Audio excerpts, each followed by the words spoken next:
Well, thanks everyone for coming. Second time you have to listen to me. 20 minutes, I'll be quick. We just heard the more important thing, the builders. So what they were talking about was very related to the stack. I'll be talking more about the protocol today. So maybe next conference again, it'll be the stack. Olas evolutions.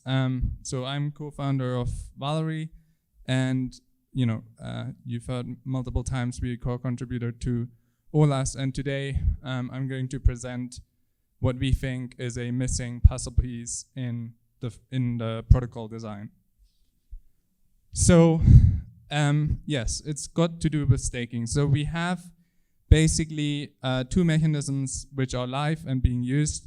We just heard from the builders who are utilizing the dev rewards. So the idea there is to basically have a permissionless mechanism which rewards developers for the useful contributions into the Olas ecosystem.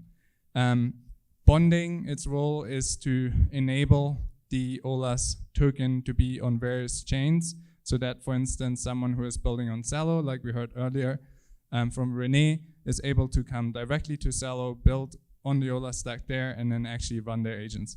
But so far, people often ask the question, but why? Right? Like, why do you actually need the token there? And so the answer will be presented today. Before I get into that, I want to make a point about traction. So what we're talking about here is not theoretical, right? It's live. We've actually hit this very important milestone where Olas agents have made more than 10% of safe transaction ever on Gnosis chain. So obviously there's a qualifier there, safe transaction. Earlier there was a question around, agents with account abstraction. Well, the Olas stack offers you that, right? So it is built in. Every single agent on the Olas stack actually utilizes account abstraction, and as we just learned, has this on-chain safe and this off-chain architecture of agents. Oh, oops. I have to say this is rather irritating because I never know where I have to click. There we go. Okay. First we need to understand the use case a bit more, right? So we were just talking about that traction. Where does it come from? So last summer, we, with various builders in the Gnosis ecosystem, some of them are in the room, like Richard, Nevermined, Polywrap guys, various others, obviously Gnosis folks, realized that there's a great opportunity to take Olas agents and make them participants in prediction markets. And in fact, there's 3 types of agents. So what we're talking about here is a multi-agent use case in 2 dimensions. So one dimension is that individual agents can, in the Olas stack, be run as these decentralized systems, so they become a multi-agent system. But then the other dimension is that you can just have multiple different types of agents which interacting. And that's what we have here. So we have this market creator agent, the trading agent, and the AI max. And for the purpose of this talk, all you've got to remember is this picture on the bottom, is that basically we managed, as indicated by the traction, to generate an economy of agents that interact, right? And now we have like levers which we can apply to that economy to basically scale it. And the ultimate end product which this economy provides is these prediction markets which have financial backing, right? So now someone else, some other autonomous agent system or human can utilize these prediction markets as input to their processes. Now, the obvious question is, how can we go from here to many agent economies, right? So how can we scalably go from like something small, where the Olas protocol bootstraps a little bit, which in the case of Olas Predict obviously involved a whole bunch of people like very manually bootstrapping a whole bunch of things, to something where this turns into a machine. I think we've worked out how to do that. So the answer is that we're creating an engine of the autonomous agent economy. We call that power, or proof of active agent. It's a kind of mixture between proof of work and proof of stake. I'm not going to go through all the specifics of the mechanism here. I'll just give you the high-level details. The white paper is now live. You can go to staking.olas.network. You can read the site, all the details, including like the full white paper. But obviously, I will tell you a bit about it. So on a high level, that's how the mechanism works. So it's a mechanism to reward active agent contributions. So we'll dive into what I mean by that in a second. But it always starts with some team defining their goals, right? So in the Olas predict case, these might be KPIs, expressing KPIs around how many markets you want to open at any given time, how many agents you want to be trading in these markets, things like that. These KPIs are then expressed either as a mixture of off-chain and on-chain logic using verifiable technology, or purely on-chain, and embedded in staking contracts. So that then, once the builders have developed the agents which match these programs, the operators can turn on their agent, go away, come back, and the agent has generated value in the context of this program. Specifically, the agents have a carrot and a stick. The stick is the stake, and the carrot is the rewards they get from active contributions as defined under the staking contract.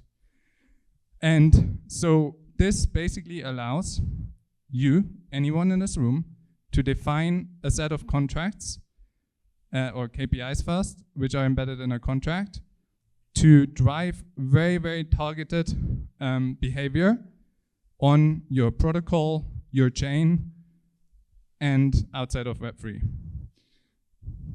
Now, very specifically, the way you can think about it is that it's a form of aligning a set of autonomous agents to form an economy. And what is the role of the Olas protocol in this? Basically, it gives you an opportunity to compete for emissions towards these staking systems. So in particular, what we have is that any Olas holder, once this program gets accepted and implemented, would have the opportunity to effectively express preferences over which economies they want to see emissions receiving. There's a unbounded amount of economies which can be supported. However, obviously Olas community members, token holders, will be able to express those preferences. So, for instance, Olas Predict, obviously, if the Olas community cares about it, can target emissions towards this economy. Polywrap, I've been talking to, have a number of fantastic ideas. We heard from CreatorBit. They might express very different ideas and define economies, which agent-based economies, which receive emissions. The whole idea is that these emissions essentially allow bootstrapping, right? And as we already seeing with Olas Predict, is that as these economies mature, they actually allow for accrual of economic value and eventually profitability. So that we are confident that over time, by the way in which this mechanism is designed and by the competition between the agent economies, that emissions will ultimately bootstrap the creation of productive economies around the Olas ecosystem, so that ultimately some of these emissions can actually come from those economies themselves. Now, I want to quickly cover the benefits to Olas DAO members. So first, it's been often a question for people how to actually stake Olas. So here now there will be a very direct opportunity to have a liquid staking protocol on top of this mechanism.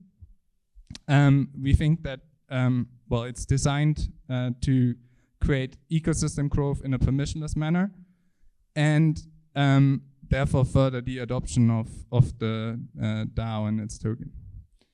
In terms of benefits for chains and protocols, so most of the people who are in this room, or I suppose everyone, it is a mechanism to basically create daily active users on demand. So a lot of times when I say this, people say, but that is bad. You're basically synthesizing users. Shouldn't they all be organic? Now, we're all familiar with the term bootstrapping. It's very important sometimes to kickstart an economy, and this mechanism allows you to do that. We, importantly, leveraging a coordination mechanism not just for one single agent, but for multiples. And so if a use case involves multiple agents, that's fully expressive in this mechanism, right? Same as Olas predict, you have 3 types of agents. Any kind of number of agents and quantity of agents can be basically incentivized in this setup. As a side effect, if you're defining an attractive staking program, you will naturally attract developers and agent operators as per the existing parts of the protocol.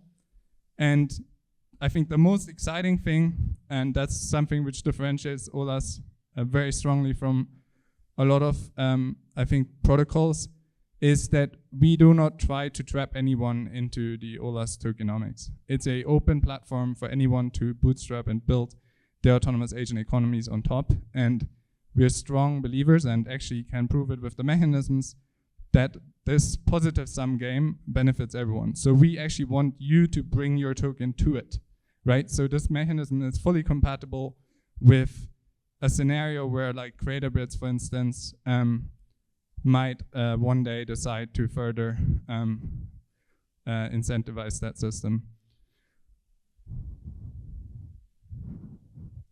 If you think about agent operators, obviously we already have staking expeditions. That was the testing program for this. This now productizes this and makes it accessible for anyone at the permissionless level. It basically offers yield in Olas and other tokens, and very naturally more agents to run.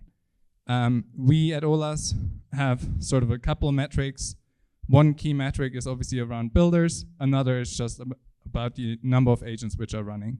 The more agents are running, the healthier the feedback loop to builders, because more bugs get found, not even to speak, and other technological improvements, not even to speak from all the utility which these agents can drive.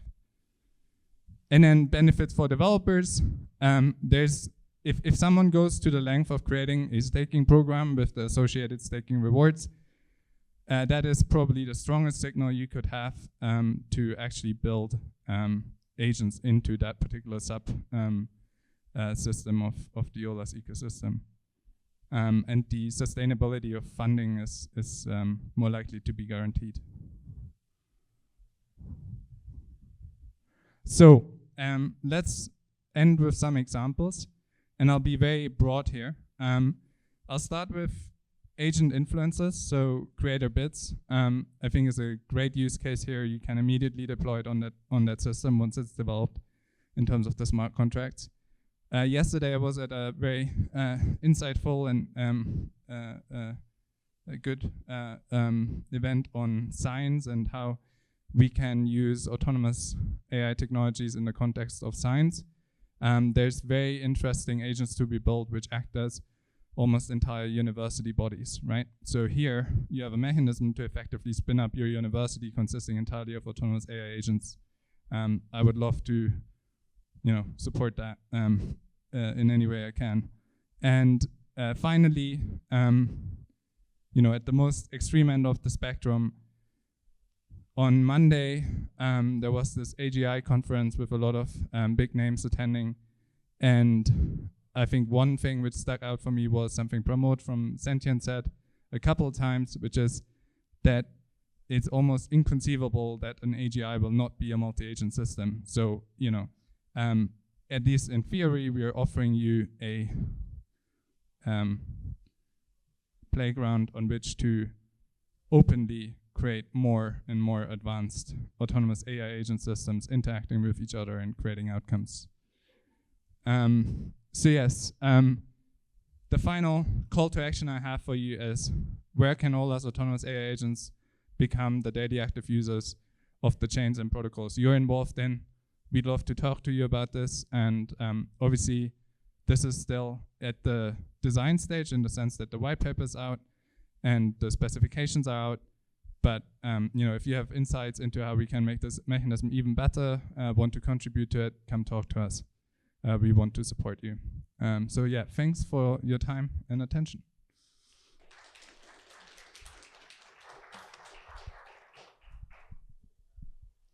We have like 2 minutes for questions, if anyone has any. Yes, can we get a mic there, or otherwise I'll run?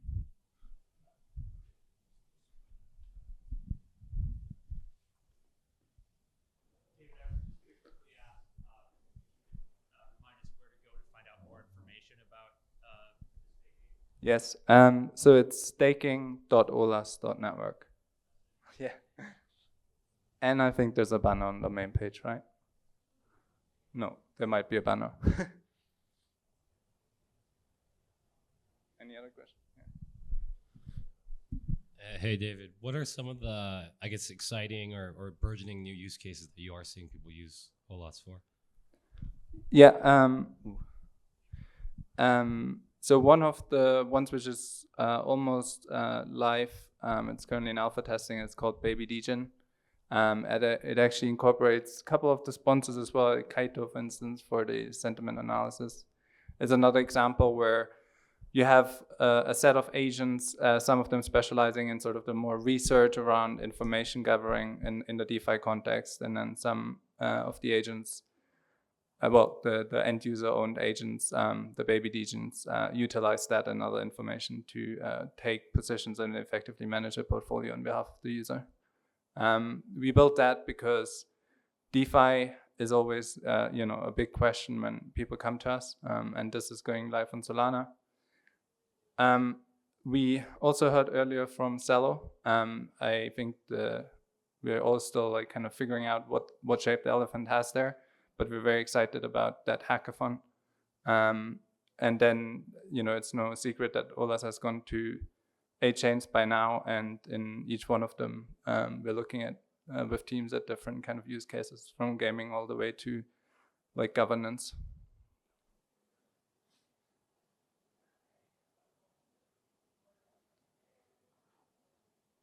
Let's wait for that.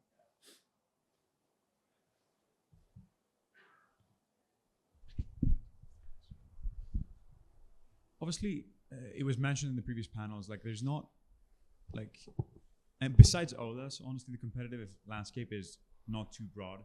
Can you talk a little bit about that? And are there any other projects that you think are taking the right direction, or do you think there are some pitfalls for projects that many are currently falling in, perhaps? Specifically on agents, or specifically on agents, I'd say, yeah, which is like a kind of subcategory which is so important, but it looks like development is kind of yeah.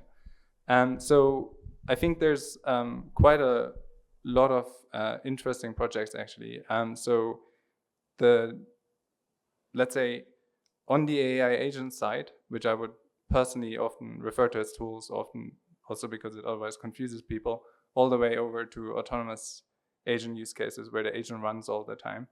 I think there's, like we have Polywrap here who's building exciting things there.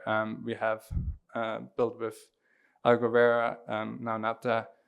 I think there's the Morphos project. They have this smart agent focus, right? So it's more in this interactive paradigm rather than the outcomes paradigm, in my opinion. Then obviously where I worked before, Vetcha is an example. I think where Olas has a strength is that firstly, autonomous agents naturally plug into a lot of technology. Like they're never solo stars, right? They are good because there's a lot of other technology they can leverage, and they're really happy to leverage that. So, you can combine centralized technologies with decentralized technologies, centralized verified technologies with centralized optimistic technologies, and all sorts. And I think also we heard multiple times today, the space is very young. So I'm pretty sure more advanced architectures will come. And one of the nice things about the Olas stack is as well that and the Olas protocol is that if, let's say, someone comes up with a better stack, it can just sit on the Olas protocol. Then outside Web3, I think like things like AutoGPT, LangChain have interesting, they have strong developer communities and interesting use cases. Often when they get productionized, they actually don't use these stacks anymore, which is interesting.